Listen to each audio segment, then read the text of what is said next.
the thing with Charlie here by Charlie. I'm gonna read the first paragraph off your website, and Hey Tom, before we are you okay with recording this? Oh, you are recording. Oh, sorry, my bad. I was Never mind. recording when we got to the interview thing. Going it. It's cool. I'm putting a link to Charlie's website and his bio here in the. Oh, I just sent it privately to Carolyn. That's not what I meant to do. I'm gonna put this link in the chat for everyone. And Charlie Shoemake was born in 1937 in Houston, Texas.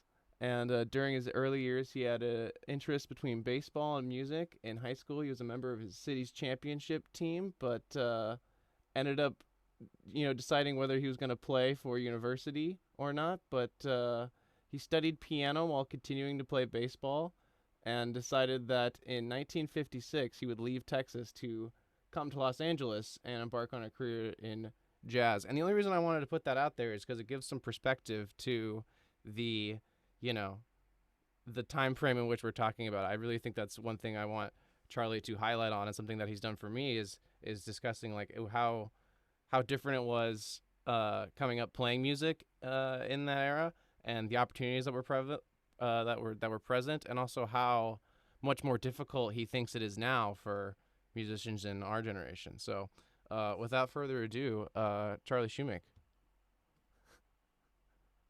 Charlie, you got to unmute yourself.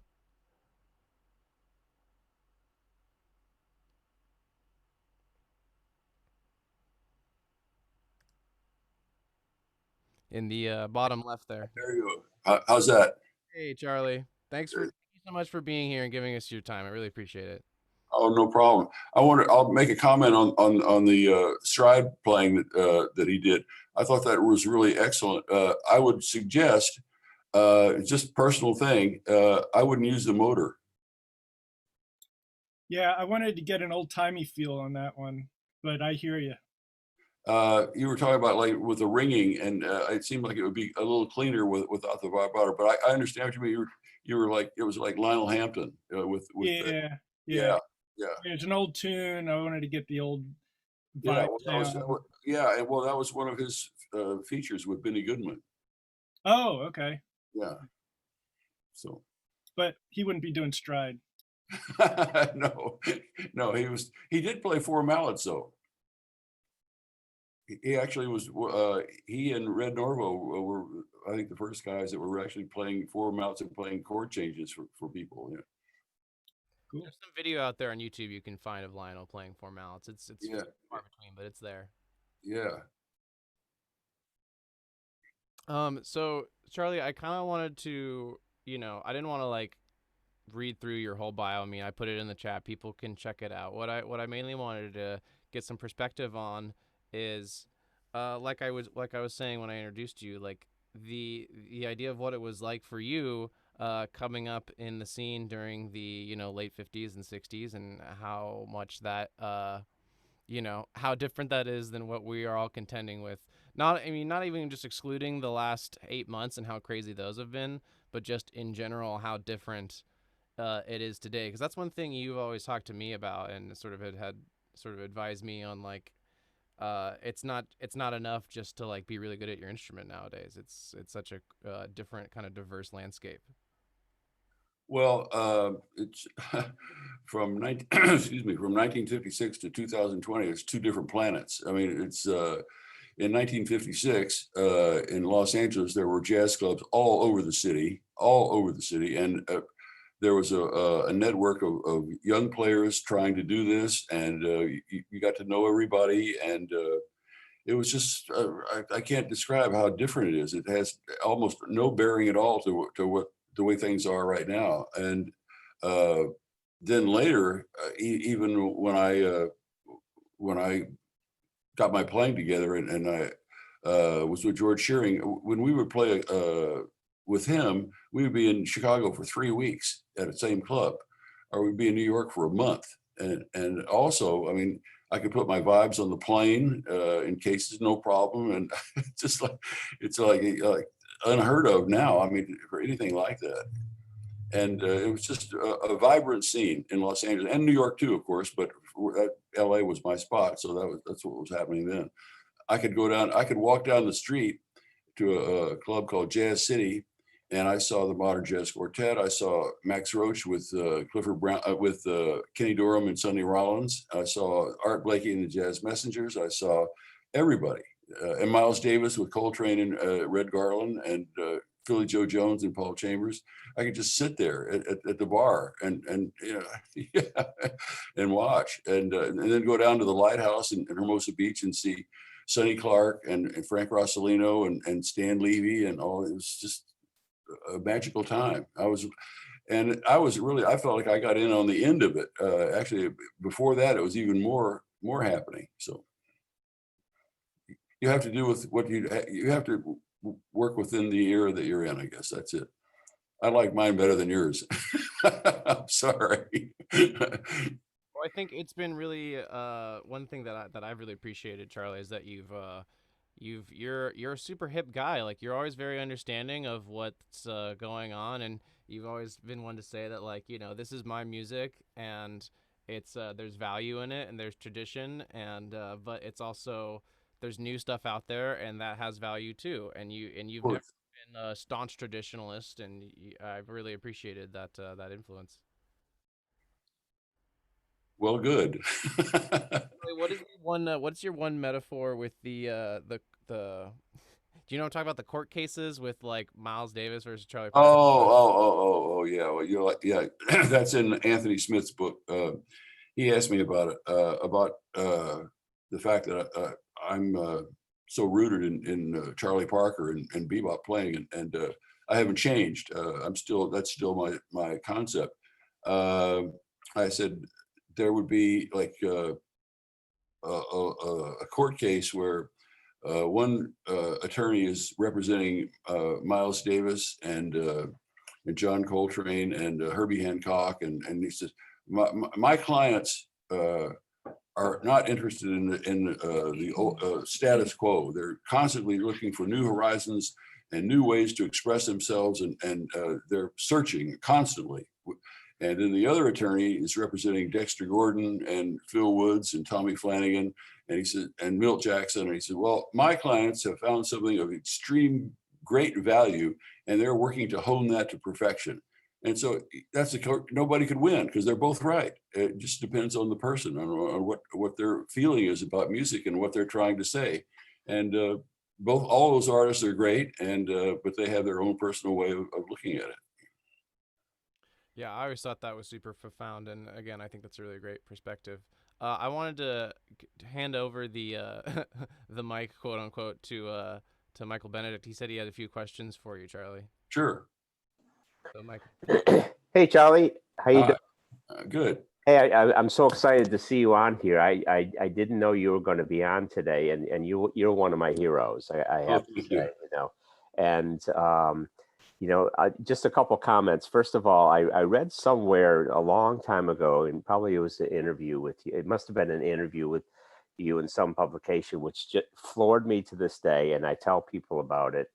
And correct me if I'm wrong, but you said when you were with George Shearing, you actually traveled with 2 sets of vibes so that you could put one up in your motel room to practice during the day.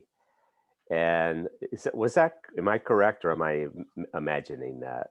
You're correct. And people thought I was crazy, but I was really serious, and I didn't want to just sit around the hotel all day, and I wasn't happy with my playing. I felt like I needed to really progress, and I mean, I was I wasn't as maniacal as John Coltrane, who practiced on the breaks, but I mean, but I was really serious, and so eventually what I did was I got a xylophone keyboard that I could put on a stand, and so it was a little easier than taking 2 vibraphones. But I always had something to practice. I put in at least 2 or 3 hours during the day before the job. Right. Well, to me, that's amazing, because we all complain about bringing one instrument, you know, Right. on the on the road, and it's just, you know, I commend you for that. But you know, a general question is, you know, in terms of your teaching, you know, I think I may have been the first one to buy your book, and it came in a 3-ring binder. It was right when it came out. and it sort of changed my life, to be honest with you, because I'm sort of self-taught in terms of the vibes and jazz. I do have some, I have some, I have a background, in terms of, the way I was taught. But in terms of jazz, I just sort of like tried to figure it out. But, I mean, the old systems of, the scales, I mean, there's, and all different names for the scales and trying to figure some of this stuff out. And when I started reading your material, it was so logical. And it was just, oh my God, this is so much easier to understand. So I was wondering if you could talk about how you came up with that, because I think it was really revolutionary. Well, thank you. I've had a lot of students say that, and it makes me feel very good about it. It's a funny story, actually. When I left Shearing, I had to figure out a way to make a living without traveling and still playing jazz. I didn't want to go back into the Hollywood studio thing, because I had made a name for myself, and I wanted to like continue that with jazz. So I started teaching, and I would have people come in and they'd say, well, what about the Phrygian mode or the Lydian and I don't know what the hell they were talking about. I never heard of stuff like that, or like the tritone substitution. And I thought, my God, what are they talking about? Well, it was the modal system was just a major scale starting on different degrees, and so it was so much simpler to me to do that. And wait, Sandy will get that. And so I just had a way that, well, first of all, like the people that I learned from, and my roommate with George Shearing was Joe Pass, and I would ask Joe things about scales, and all it was a major scale. There were 4 scales. That was it. The whole shot for harmony. There was the major scale, 2 minors, harmonic and melodic, and the diminished scale. That took care of 99 9/10% of all the chords you're ever going to see. And you didn't have to go through, like, if you go through the modal system, you've got like 70, 80, 90 scales that you're talking about. It just didn't make any sense to me. So that was how I came up with. Actually, it was all in my piano book, the Hannon exercise book. All those scales were in there, and I could see exactly where they were. And so that's how I formulated it. Oh, it's just awesome. And I just, I don't want to dominate the conversation here today, but I just really appreciate, that you came up with that, because it made things so much easier for me. And I keep going back to that book all the time. And your transcriptions in the back of the book are great. And if I could just get one more quick question in, I know you mainly play with no motor. Has that been throughout your life, or did you at one time play with a motor, or how did that work out? There's a funny story involved in that. When I started with George Shearing, I don't know how much, most of you guys are so much younger. I don't know how much you know about the Shearing sound, but the Shearing sound is predicated on George Shearing playing block chords in unison with the melody on top, in unison with the vibraphone and the guitar. So that sound, it has to be very clean and very pure. So he didn't allow any motor when you're playing. But he said, when you take a solo, you can turn it on.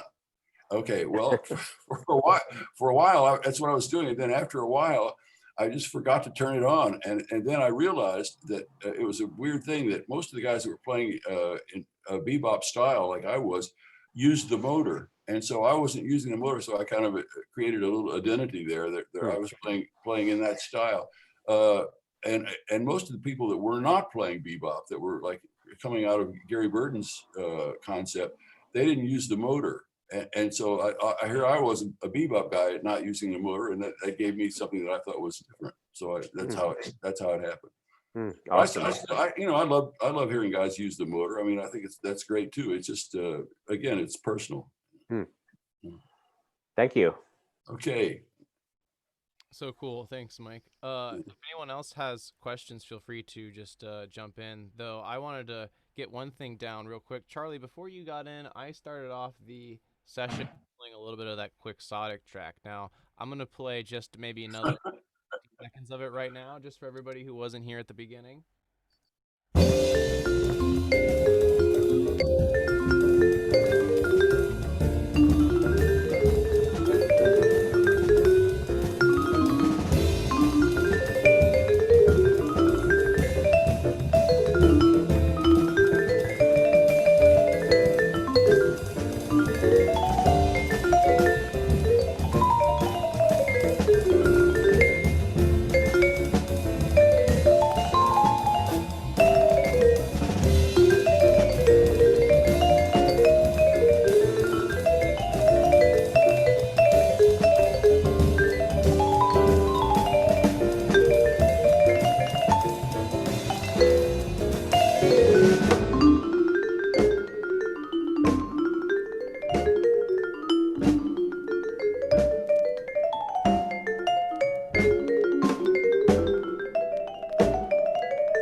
just to kind of warm everybody up. And Charlie, some people were asking about personnel. I mean, there's a bunch of stuff to talk about with that track. I want to talk about just playing in that style and how you got there. But first off, can we just hear the personnel? Because I was trying to remember, and I might have said some incorrect names.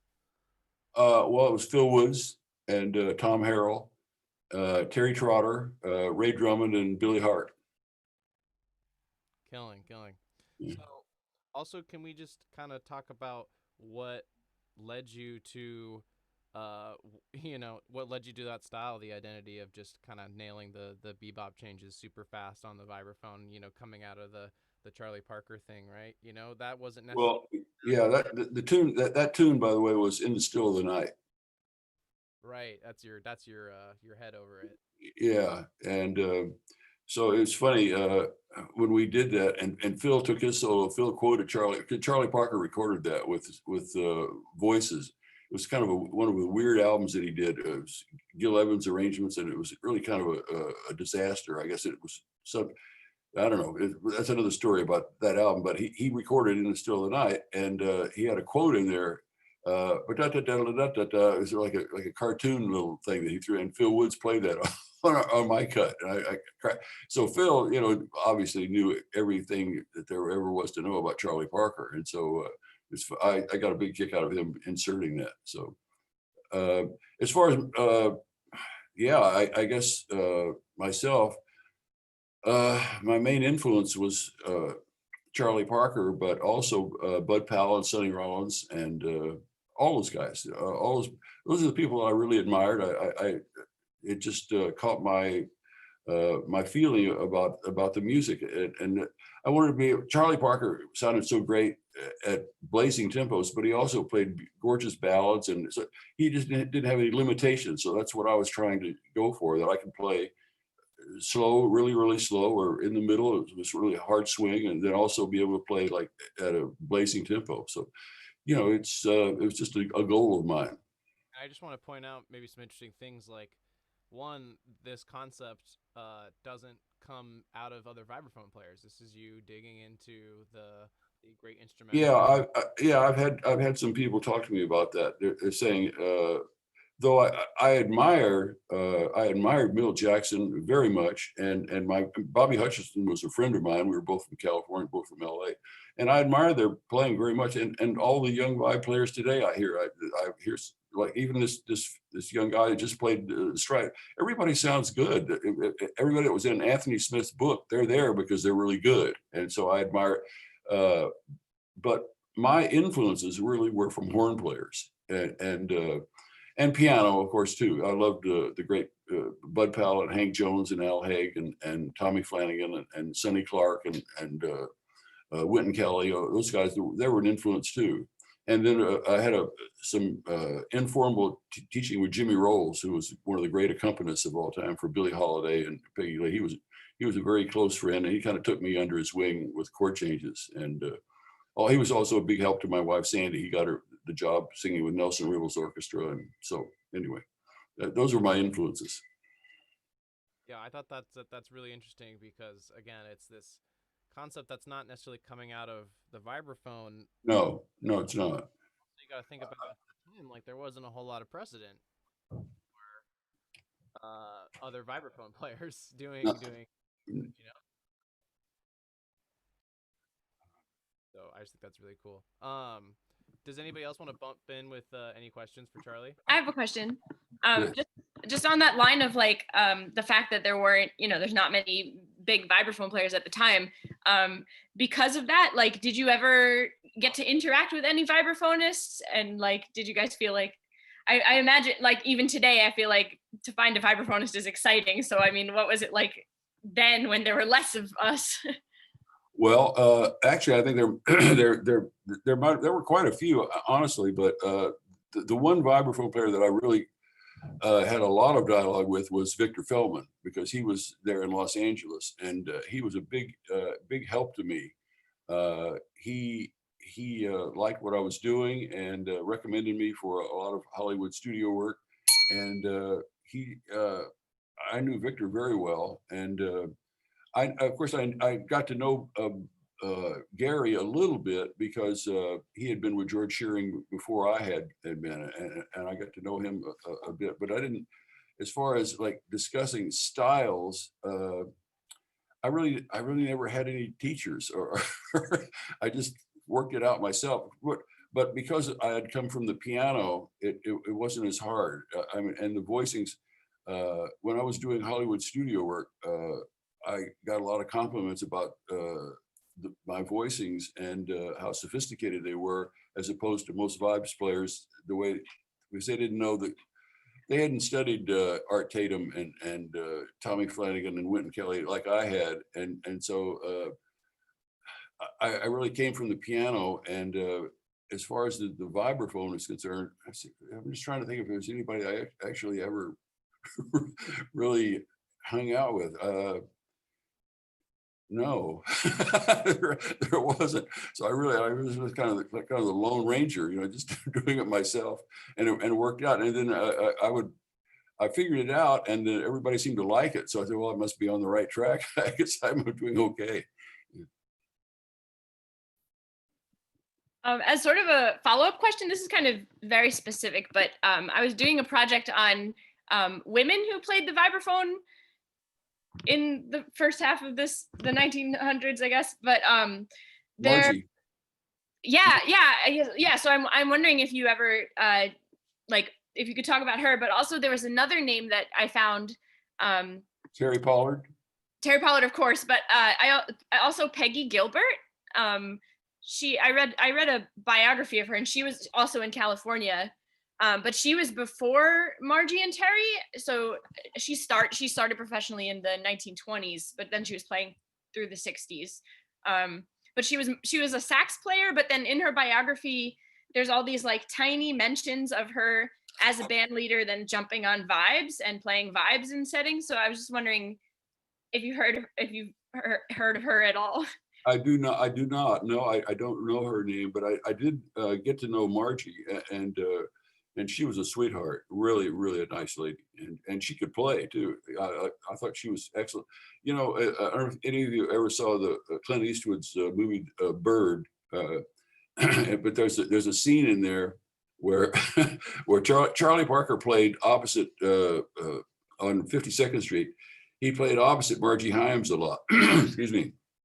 Because she had this really soft, she played a little bit like Red Norvo, and she had this soft sound, and she had a little trio that she played with opposite Charlie Parker. So in the Bird movie, in Clint Eastwood's movie, he has a scene where Charlie Parker's just finishing, and he says, and now how about a nice round of applause for the Margie Hyams trio. So you see this really cute girl up there playing the vibes, and as Charlie Parker's walking on stage, and well, the cute girl is actually I'm playing it. I'm playing Margie Hyams on that. So it was, and she got a big kick out of that when I talked to her. I said, I'm playing you in the movie. So, but and she was excellent. And Terry Pollard, I thought, was really good. Boy, she could really play. I teach Terry Gibbs. Oh, no, wait a minute. Ask me about, yeah, there's Terry Gibbs, of course. I know him. We're good friends. And but I never talked to him about the vibes.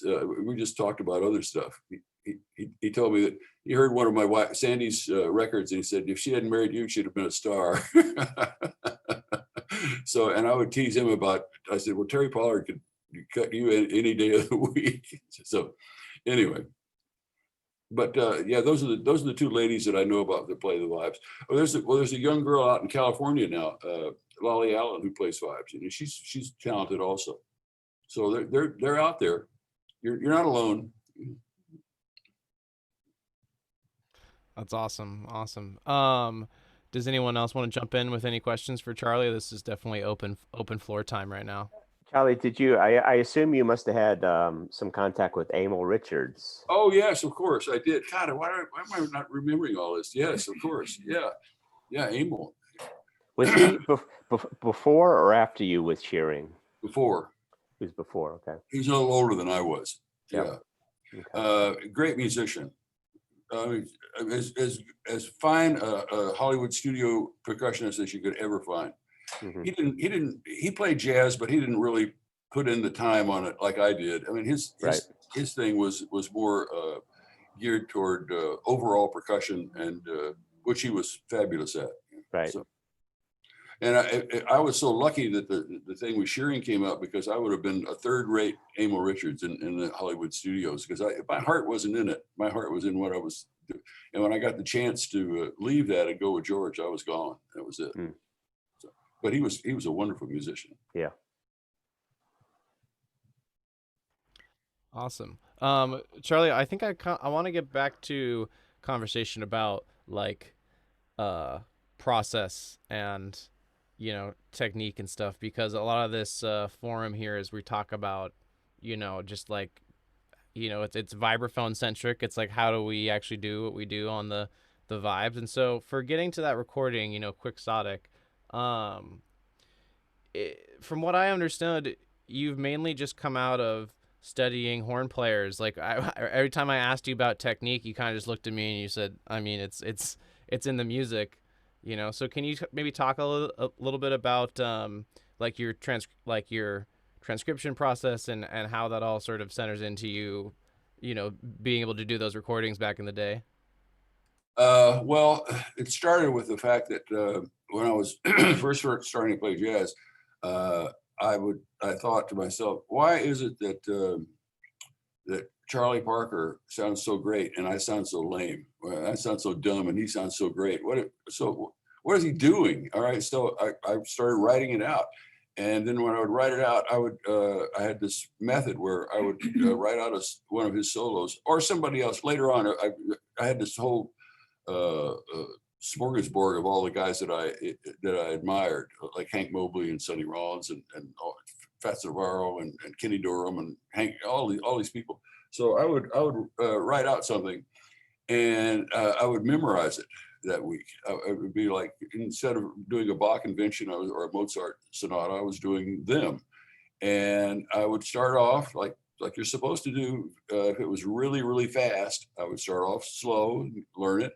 And then I would just keep trying to push myself faster with my metronome, you know, and that was it. And that's how the technique really developed, because the music was there. So I had written it out, and so I was learning their language. I was learning the language of that music, and so by having it there, and then just finding out from the metronome what tempo that was, I would start it where I could play it, and then keep moving up, keep pushing myself to get to that tempo. And that, you know, that didn't happen in a week. That happened. It took a long time to do that before I could do that. My wife Sandy always felt like that I was a jock, you know, as a kid, and that I had some good motor skills that I could that were available to me. So maybe that helped too. I'm not sure. Right, like I talked about at the beginning, your background as a youth was actually in baseball and stuff, right? Right. It was. Yeah, I was an all city player in high school. That's cool. And what a little bit, can you talk about the what I want to say, like the East Coast West Coast thing? You know, like you made a decision being born in Texas, like where am I gonna go to want to pursue this music? And it's, at the time, your options were basically New York or Los Angeles, right? Can you talk a little about like what it was like to make that decision and the opportunities available to you at that time? Yeah, well, that you actually nailed it, Tom. I mean, Well, that's because I know your story, but can you elaborate for everybody else? Yeah, well, okay. Houston, Texas is a wonderful city. I love growing up there, but there's no music there. I mean, there is now, but when I was coming up, of course, when I was coming up, there wasn't any music anywhere. And for college, I mean, there wasn't a single college in the United States. I think maybe Berkeley and Boston and North Texas State. But other than that, I went to SMU in Dallas. And I was there to play. I was there to play baseball, and I was a piano major, which was really absurd. And so that, you know, I figured that out. And after the first year, this isn't going to work. So I decided that I wanted to get into jazz, and so it was going to be New York or LA. And Houston is a very mild climate kind of city. It gets cold, but it doesn't. I'd never seen snow in my life. You know, I didn't even know what that was. And so I figured, well, I don't know if I could handle being in New York with that kind of weather. So I thought of Los Angeles at that time was really a good rival to New York as far as opportunities and things that were happening. So it wasn't like I made a minor decision. There was plenty going on at that time. So that was my choice, and then it turned out to be the right one for me. Partly the climate, and also I don't know, it's something about the ocean and all. There's just a lot of stuff that Los Angeles really appealed to me. So, well, I'm glad you made that decision because it puts you. Me too. Close to the East Coast. My wife just said she's glad too. Hey, I just got a question here in the chat. So this is I'm gonna paraphrase this here. Because so Nora, forgive me if I'm mistaking your attention, but this seems like a what advice would you give your younger self kind of question. Like if you could have the opportunity to talk to 20-year-old Charlie Shoemake, would you tell him anything different, you know, or would you just tell him to keep on keeping on? No, I'd tell him to forget music and sign with the Cardinals like I was supposed to. No, it's just like what I said to you, and I have to Tom. Also, there's a young guitarist out here that I've taught named Josh Collins, very talented, a good friend of Tom's. And for you in this era, you're figuring it out. You got your studio. You're trying to you're going to survive, and all this stuff is going to change. I've always been an optimist, so I think it's going to change. And then if you keep your practice schedule and your seriousness, when the time comes, you'll be ready. So you just have to wait through it. That's it. I think that's very sound advice. One thing I wanted to ask you about, Charlie, was you've sort of touched at it, but was that you have this extensive career as a player and performer, but you were able to segue seamlessly into education, mostly private education, but you also taught at university, I understand a little bit, and we can even make that connection because Joel Leach is here in the Zoom call right now. Oh, wow. Oh, God. What a great guy. I was crazy about Joe. He was really neat. He had me teach out at Cal Northridge for 2 years, teaching improvisation out there. And I would have stayed, but I was getting so busy with my private teaching that I just financially, I just had to leave it. But Joe was a big help to me. He got some students to me when I was first starting, and that's when it really zoomed up. I mean, it really expanded until I was teaching. Well, of course, at the height of it, I don't know how this happened. I guess because I was doing well, and Ted Nash and all these kids that I taught were starting to really play well. I got this rep there, and there was a period where I was teaching a 40-hour week, 6 students a day, and I had 25 people on a waiting list.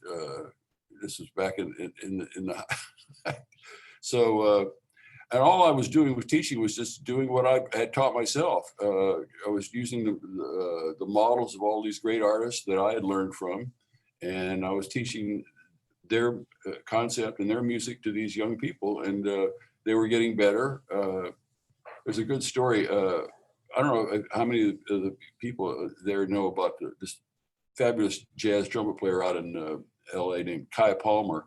He replaced Doc Severinsen on the Tonight Show. He's a great player.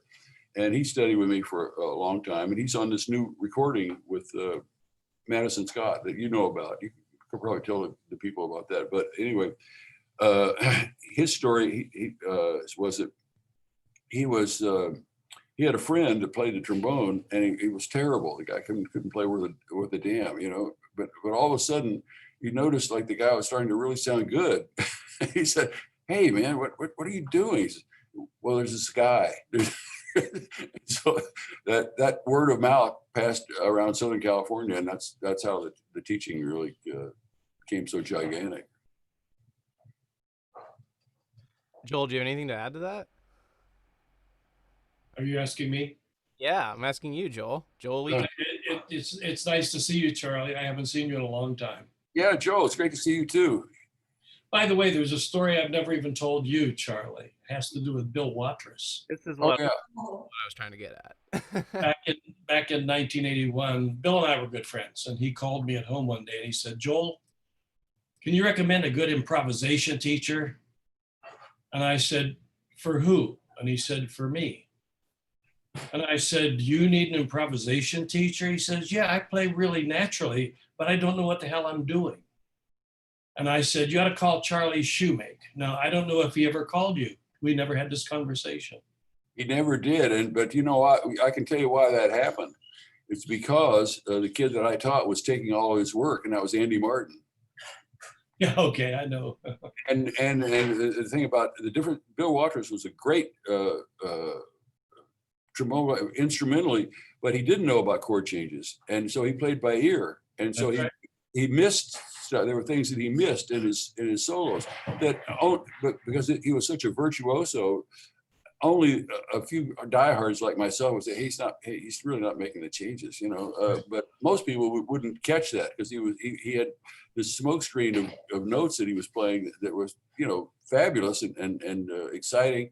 But Andy Martin was playing through the chords, and he nailed them. And and that was, I'm sure it was a problem for Bill. In fact, I know it was because he was very, very not nice to Andy, and I think they finally worked it out before Bill passed away. But yeah, I'm sure that's why it happened. Well, I just want to say hello to you since we're both here today. So take care of yourself, okay? You too, Joel, and I appreciate what you did for me many years ago. Thank you. I appreciate what both you guys have done for me, but I don't want to make this about myself. Charlie, I've got another question for you. This is coming from Nick Mancini, and he wants to know your thoughts on transitioning all these transcriptions that you do into like a personal sound. How do you not just copy a solo? How do you actually internalize it? Well, I felt that I know a lot of people feel like that learning solos, learning a great player solos is like copying and cheap. But I think if you did just pick one artist, and that was the only artist that you ever were listening to or working through, you might have a problem with sounding like them. But if you take a whole cross section of artists, which is what I did, I must have like, well, we have this, we have this store, the Bebop Music Store that we've put together, and it has all the transcriptions of these people that I learned from, and there must be like 20, 25 different artists or more, and on guitar, on trumpet, on trombone, on piano, and even bass, and all that. So I feel like that if you have a large landscape of different people, they may all be coming from Charlie Parker's concept, but they have a personal way of doing it. It's not just him. It's there. It's like it would say, like if you were a painter, and if you're interested in the impressionist way of painting, that's a concept. And there are many people that are in that concept. And so you study the people that are in that concept. That's what I was doing with all those different artists. And so by doing different people, you wind up really becoming yourself. You don't sound like any, you can't be them anyway. You're going to be you no matter what. And so by doing this large cross section of people, it's really a language, and you're learning to speak that language in your own way. And I think that's the way it worked for me. I'm sure there are other, and I say that in my book, as there are as many ways to learn how to do this music as there are people doing it. I mean, it's just everybody's, for me, that was the way that worked. And obviously it worked for all these other kids that I taught, like Andy Martin and Ted Nash and all these other guys. It worked for them. There are other ways to do it. That's not the only way, but this way does work. So that's it. That's a very deep answer, Charlie. Thank you. And if some people are putting follow-up questions, I'm going to try to surmise what some others have been asking me, and I think it really boils back to the education. Charlie, how do you take that great concept, what you just said, and how do you guide a student through that? Well, the thing about it is, you look at what they're doing in the solo. For Charlie Parker, actually, of the four scales that I mentioned, the major, the harmonic, melodic, and diminished, Charlie Parker hardly ever used the diminished scale, which is amazing to me. He was so creative that he was just using the major scale with passing notes brilliantly, and also he loved the harmonic minor. He used that a lot. It's a funny thing. There was a trombone player. There is a trombone player out here in California named Bob McChesney, who's a very fine player, and he did a clinic at Cuesta JC, and I was also doing a part of the clinic. And after it's over, I was talking to him, because he asked a question to the students, says, well, what are the important scales? And one kid said, well, the harmonic minor. And Bob says, I never use that. I don't even, and I was amazed, because I said, so he had another way of going through a progression like that. But I said, well, Charlie Parker used it.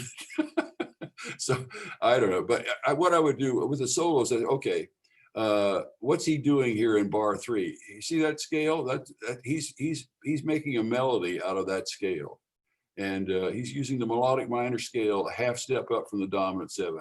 He's using look how all these passing notes, and take that 2-bar section, and you play that thing in every key. You play it and really think about. Don't just like do the notes. You got to think about what is it, and that way, if once you get total mastery of those scales, then you're able to make melodies like crazy. It's just like a waterfall. You just turn on the faucet and it's going to come out.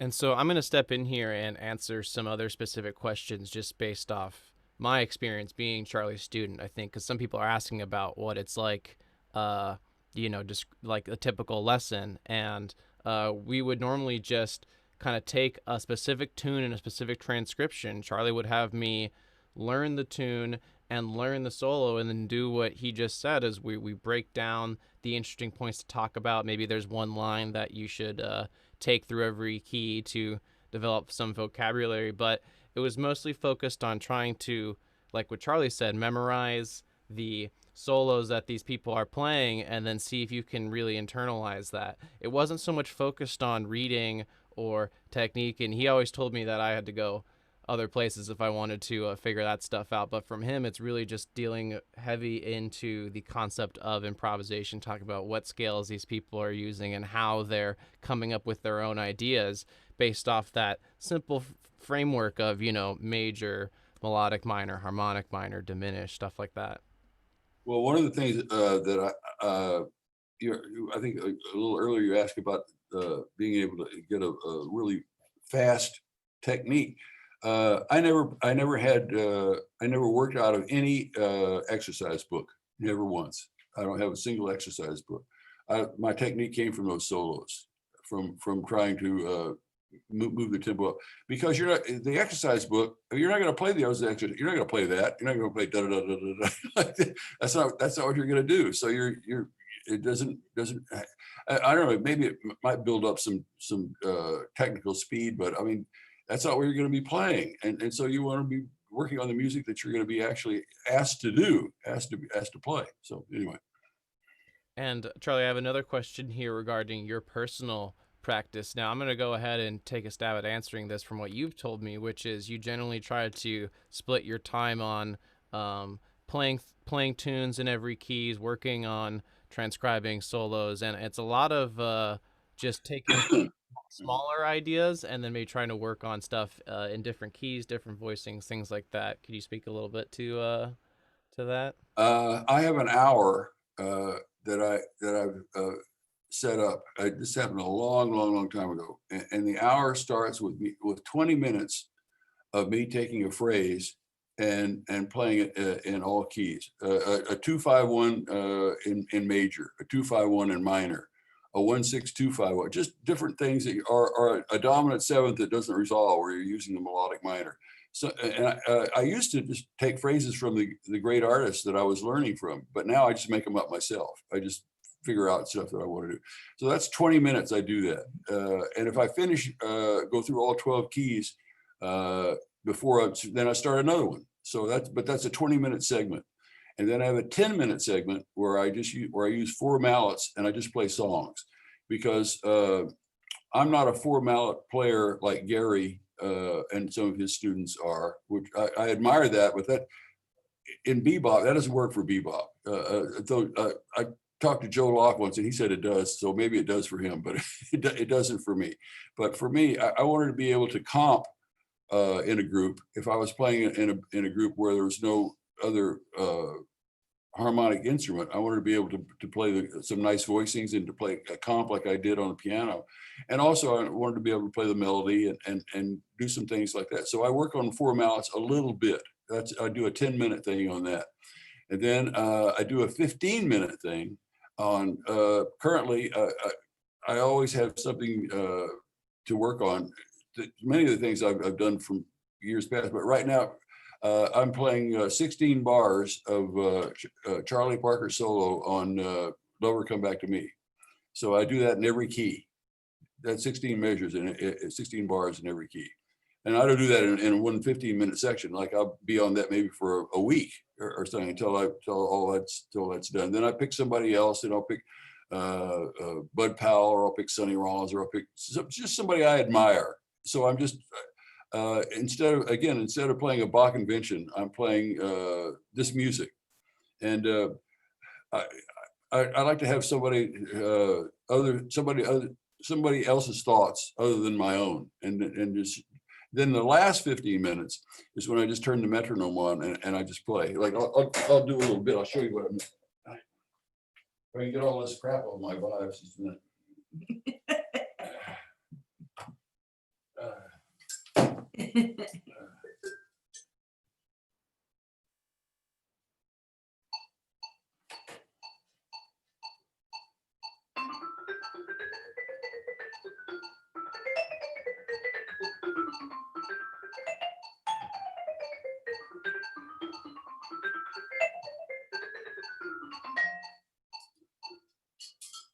Like that.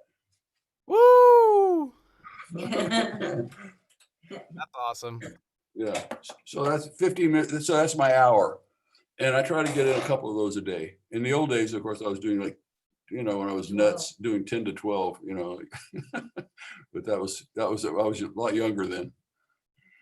And I want to just sort of, I think, add my take on that, only because I remember you being like, okay, when we were first starting, when I was first studying with you, this was like 2015, 16, and you were kind of getting me hip to all this like bebop stuff, and also telling me like how I should go about it, and kind of telling me like, this is what you do, and I found it pretty intimidating at first, and so I wanted to like offer this advice, which is like, I would still try to do all those things that he was talking about, but I would really try to scale back like what I was doing. Like I can at the time when I was first starting, I couldn't do like a whole phrase in every key in 20 minutes or something, Now those goals are more attainable, but back then I would just take like a smaller portion, like 1 bar maybe, That's good. Yeah, that's a good way to do it. Yeah, you don't have to like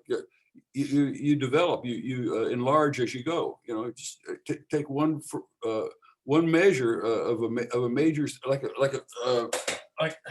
some passing notes on a major chord.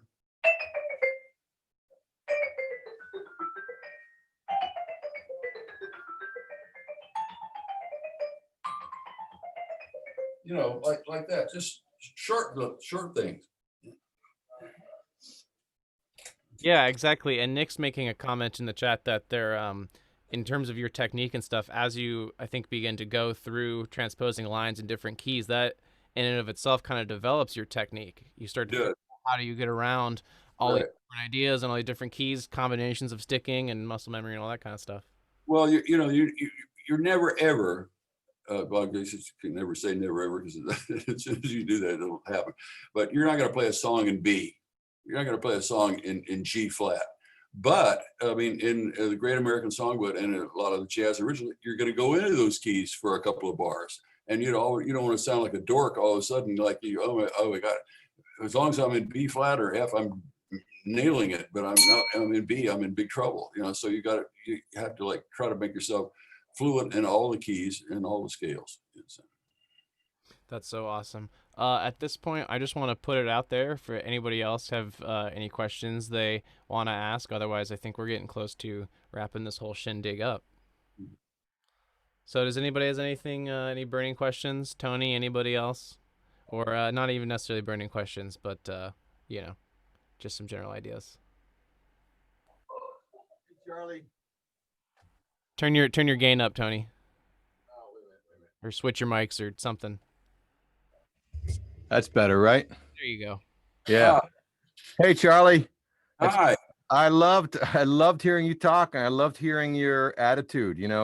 Anytime I listen to like the Cats, I always want to hear what they have to say, and your kind of laid back, open thing is just really inspiring. And I can tell you were, besides an amazing player, I can tell you were an amazing teacher just by listening to you in this last hour. So that's kind of cool for me. I caught you. We've never met. I hope that changes someday. I caught a video of yours on YouTube of you playing Milestones. Oh, that's a while ago. I wanted to compliment you on it. I thought that was really great because that's not easy to do. Was it the old Milestones or the new Milestones? Yeah. Oh, yeah. The hip one. Yeah. He did it really well. That's not easy to do. He did it with 4 mallets. Which is that's not easy.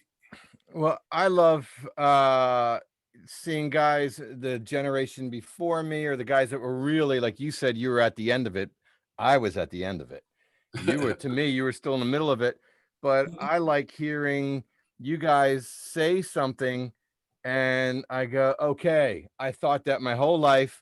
I'm cool. Because if he thought that, I can't be way off track. Because some things, you go through life wondering, well, I think this, I think that, and you see other people's opinions and you think, oh, should I not think this way? So I love hearing you talk and about the progressions and how you teach, because some of that stuff is in my teaching, and it's kind of reassuring. So it was great. It was a great hour and 15 minutes here that I almost didn't make, and I moved something. I thought I got to check this out. Thank you. That's cool. So great. I'm glad you're here. Hey, listen, what's happening with Anthony? I haven't spoken to him for a long time. No, I haven't spoken to him either. I've got to hit him up and see if life is just getting a hold of him. I think that's always the problem, especially if you have a family, is when life catches up. And I always feel like the world is trying to stop me from practicing in all kinds of ways, whether it's the IRS or whether it's teaching or something. And I'm always fighting against that. And I know with his family, they might all be trying to stop him. And I want to see if they're winning or losing. Well, I'm lucky. Sandy and I have been married 61 plus years. Wow. And so she was, she's a great singer. And when I was doing my 10 to 12 hours a day practicing, she was supporting me all the way. And so I never had a problem. And we have one child. He's your age.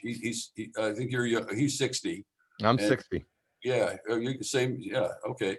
And and he was always great with me. We were jocks together. He was an all-city basketball player, so we had that in common. And so I never had anybody.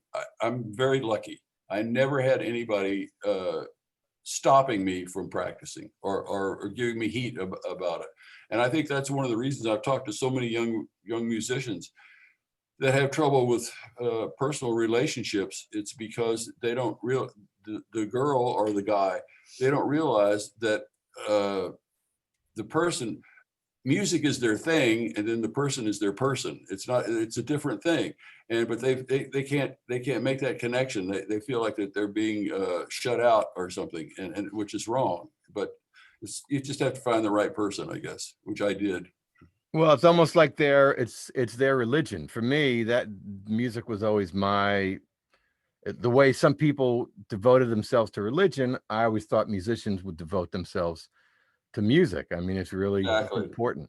Well, there's no way to get to the big leagues without that kind of dedication. I don't care. I have this, Tom knows about, I have this young girl study with me here in California. She's sightless, and she's enormously talented. I mean, she's really good. I mean, the first day she came into my studio, I played a G9 with a sharp 11. And I said, "Have you ever heard that?" And she sat down and played it. Bang, just like that. She's enormously good, but she doesn't put in a ton of time with the practice because it comes easy for her. So I don't care how talented you are, if you're not putting in the time, it's just not going to happen. It's impossible. And also there's a thing that one of my heroes was Artie Shaw, and Artie Shaw had this saying, "Good enough isn't good enough." Yeah. Oh, that's great. I had a teacher that used to say, "Well, you're not practicing, somebody else is." And he'll win. Yeah. Yeah, they win. When you meet him, he'll win. Yeah. Yes. Yes. That scared the you know what out of me, and that changed my life. You can't buy it. You got to pay for it. You know, you really do. You can't. Yeah, you don't get it for free. Yeah. So, well, it's great listening to you. You're the man. That's really, really exciting to hear you talk. Well, thank you. And you're keeping this alive. You know, you've done a lot for the music and the instrument. I appreciate that. Yeah, seriously, Tony. That's the whole reason we're all together right now. Shout out to Tony, because that's the only reason like we're here on Zoom during quarantine. He's been holding us all together. He is our beacon in the darkness, our light. Well, as we say, you know what?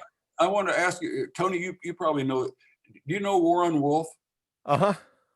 I got a question. If you ever see him, I asked Ted Nash because Ted works with him back in New York, and Ted forgot or where. Many years ago, it's got to be, God, I don't know, 30, 40 years ago. It was a Sunday morning like this, and I get up and I turn on the television, and there was this show called Wonderama. It's like a kiddie show, you know, on Sunday morning, and they were having like a talent kind of thing. And they had this young African-American vibes player. He was 9 years old or 10 years old, something like that. Yes. And he played ornithology. And he sounded great. And I said, "Oh my God, this guy is happening." And I think it was him.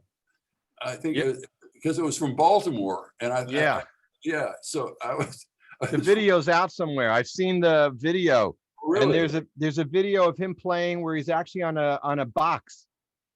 I just texted him because sometimes he's hanging around. I just texted him and told him you're talking about him. Yeah. And if he's free, he's like one of the guys. If he's free, he will jump in. We'll see. But that's a guy who it was all there for him.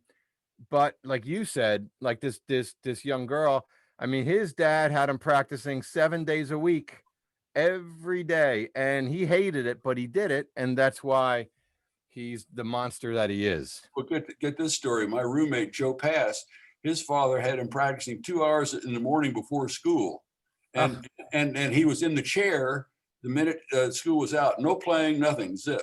Well, by the time he was 14, he was like, he was just killing everybody. He was just incredible. But he had no childhood, and he got into drugs, and he was in prison twice, and he was, you know, like, so, you know, you've got to put in the work, but you also still have to have be a person. You know, have to have some outlet. You know, so but I think you pay the price for the dedication. Not like I didn't have to pay it like that, but if I think of all the things that if I would have gotten caught for, I would probably, but I didn't have that, but I paid the price in a lot of other ways just for trying to practice every day, you know, and just being into it.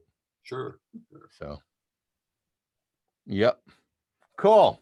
right, Charlie, thank you so much again for coming on to the session today and giving us your time. This has just been, just for me, it's always awesome, but I know everyone else, I think, has really benefited. Yeah, thanks so much, Charlie. It's just beautiful. Thank you. Yeah. Well, okay. Now I have to go. Now I have to go practice. We all do. We all do. Yeah. So just some orders of business. I don't know who's gonna host this next time. I don't know if we want to take the time right now to figure that out, or if Tony can just jump back on and be our leader again. I'll jump back on next week unless somebody hits me up, and I might. This is a good thing. I might ask around and see who's around to follow up after Charlie for next week. Totally, totally. If we could get Warren or some other cats in here, Joel Lee. Yeah. He's a founding member of the Percussive Arts Society. I want to get him in here and talking about Who?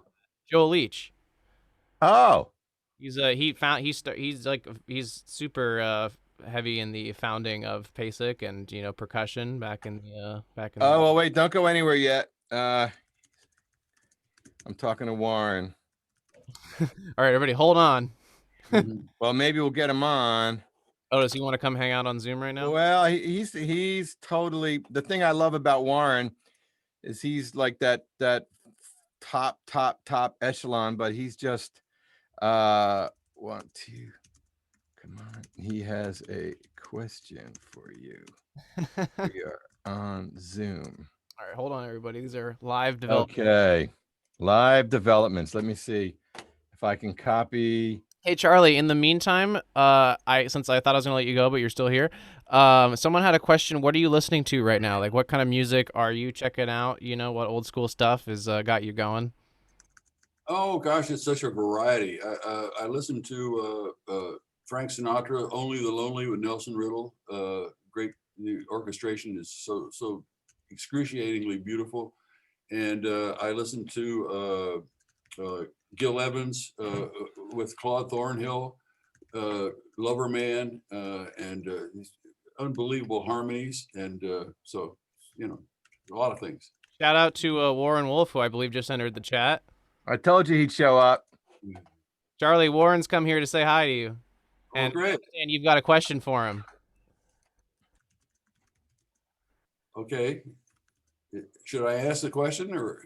Yeah, Warren, are you hearing us? I understand you're on your phone right now. Looks like you're at the venue. Yes, I'm here. Can you hear me? Oh, hey, Warren. Thank you so much for hopping in, man. Cool. I got a few minutes. I'm in the studio session right now. Okay. Well, Warren, this is Charlie Shoemake. Pleasure to meet you, Charlie.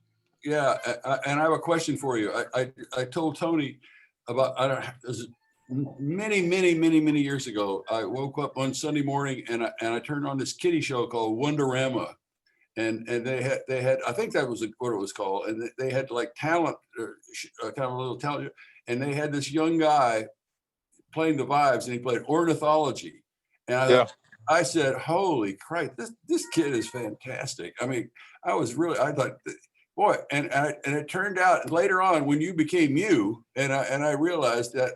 And that you were from Baltimore. I said, that's got to have been that. He was that kid. That was it. Am I right? Yeah. Yes, that was me. Well, you were happening then. Yeah, I think I was about 7 years old in that clip. Yeah. Well, oh God, I thought, oh, gee, that's even worse. I thought you were 9 at least. Yeah, no, I think I was about 7 years old. I also played some classical music on that clip too. I'm surprised they're still airing this. I mean, every now and then I'll get a call like once every 2 years, and somebody will say, "Man, I saw this clip of you." I was like, "Wow, they're still airing that thing." Well, Warren, you do a lot of work with a kid that I taught. Who is that? Ted Nash.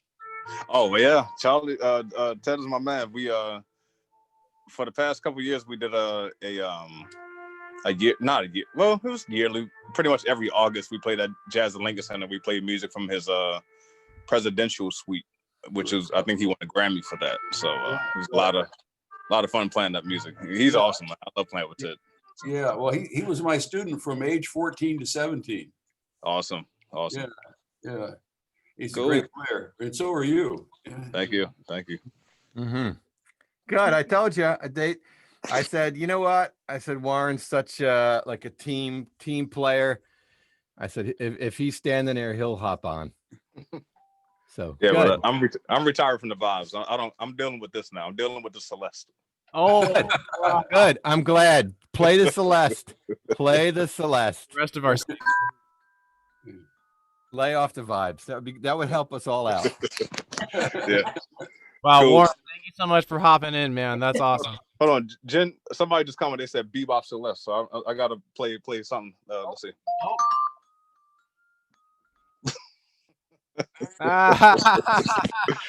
Yeah. So That's great. That's awesome. cool, y'all. I appreciate it. Thank you. All right. See ya. Charlie, pleasure to meet you, man. I hope to see you soon. All right, you bet. Later, y'all. Come out to the ocean. Come out to the ocean. Yeah, come out to the West Coast. Exactly. Wow, Tony, thank you, man. That was awesome. Yeah, he's a great, some of the guys that get those all-star careers, sometimes the attitude comes with it, for them, and it's like you talk to him and it's just like, oh, come on, give me a break. But he's not one of those guys, and I love him. Yeah, I'd like to tell a story. So Tony had these vibe hangs at his house, and I'm in the Philadelphia area, and I came down, and Tony didn't tell anybody that Warren was coming over, and I'm like, I'm gonna play in front of Warren, but man, he's so cool. He's so cool, and he knew he was passing through, and he just thought, yeah, I'll stop by. And so I don't think I said anything, because in case he didn't, it's like, I didn't want to say anything, but he's always there. He's like a little, he's like a little boy, he's like a little, I think it helps if you're immature, because then it's always fun to hang out with people, whereas certain people wouldn't show up here and would just be like, no, what does it pay? All that kind of stuff. But that's not Warren. So. By the way, what does this pay? Check in the mail. I mailed it. You should have it. Yeah, I said that New Yorker cartoon where it shows outer space like Mars, Venus, Pluto, Saturn, and there's this envelope, the check in the mail. Yes. Yeah, I'm trying to pay Dave Friedman for something, and it hasn't worked out because he's in Germany. Is that why he hasn't come to the Vibe Hang? What? Is that why he hasn't come to the Vibe Hang? I think it's part of it. I think he's mad at me, but it's just like, dude, give me a break. That cut that you played of mine, Tom, of Quixotic in Still the Night, that was on Dave Friedman's Vibe. Oh, right. That's right. You told me about that. We were in New York. I came from California to New York to Rudy Van Gelder's, and so Dave Friedman loaned his Vibe to me for that. Oh, that's great. I think he made it sound better than Dave Friedman did. Okay. No. All right. Hey, everyone. This has been a ton of fun. When I finish this when I end the meeting and the recording finishes syncing to my hard drive and stuff, do you want me to send it to you, Tony, or something? Is this like, what do you do with the recordings? Do they get posted? You know what? Can you put it up on YouTube? And then you can link to it. We'll put it on Vibes Workshop. I'll put it in the newsletter. That sounds great. Yep. Just send me the links. Awesome. Well, yeah, I'll do it once it finished converting on my hard drive. And then otherwise, Tony, you're going to be the host for next week? Yes. Unless otherwise mandated? Yeah, unless somebody, whenever somebody has an idea or something, or when somebody wants to take over, I think that's great. All I care about, which helps me out, is the Vibes Workshop plug and the lesson of the week. If Carolyn, I don't even know if she did it because I came late today, but that doesn't matter. It was great. You played Summertime for everybody. Oh, I did. Oh, good. Well, that helps just to get the word around about Vibes Workshop, to keep that going. But yes, it's great listening to you do it and just see all these other ways of doing it. And you brought Charlie in, so anybody can do it. Anybody can bring somebody in and take over. And for now, I'm doing next week unless I hear from anybody. All right, that sounds awesome. Charlie, thank you again. Tom, one thing I wanted to say, if anybody wanted to get in touch, if any of the Vibes players or anybody wants to get in touch with me, they can type in the Bebop Music Store at Bebop Bebop THE Yeah, I sent all your links out to everybody, so they've got the Talsan website and the Bebop Music Store website. Okay, great. So they should be able to reach out to you, and if not, everyone can reach out to me. I'll put you in contact. We'll make it happen if you wanted to. Okay. Well, thanks for having me, Tom. It was fun. Thank you again, Charlie. All right, everybody, signing off. Hasta luego. Yeah. Bye, Tom. Bye.